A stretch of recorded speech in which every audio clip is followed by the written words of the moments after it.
Po včerajšej noci som očakávala iné privítanie. Ale prečo som prekvapená? Dnes si sa na mňa ani nepozrel.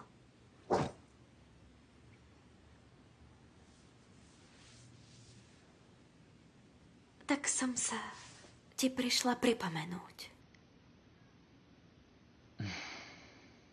Dobrý nápad. Je tu tvoj brat, kde si? Zase nepočúvaš svoju matku? Už ideme večerať, tak kde zase si? Zdvihni ten telefón. Damla. Cenk? Nechceš sa k svojej sestre správať ako jej brat?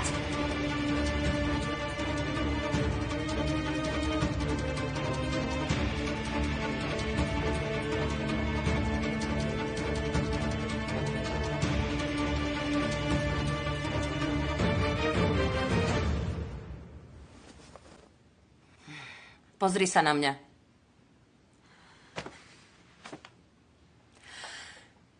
Tebe to hovorím, ty štetka. Počula si kráľovnú. Počul si ju?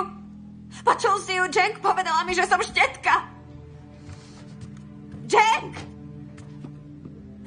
Cenk! Cenk! Hneď teraz odídeš z môjho domu.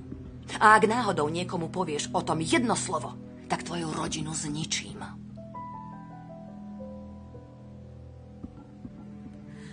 Ja ale nikam nepôjdem.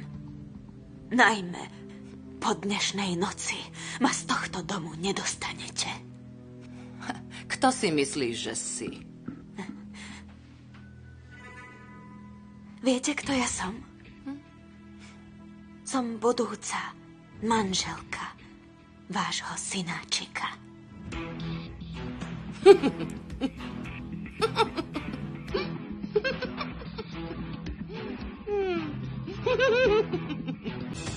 Ešte v prvú noc som ti povedala, že ak sa spolu vyspíme, tak sa vezmeme. Však, no tak povedz to svojej mame, Cenk. Povedz jej to. Aj ty vieš, že sa vezmeme. Povedz jej to, že som ti to povedala. Milujem, aké má sebavedomie. Toto dievča je úžasné, vážne úžasné.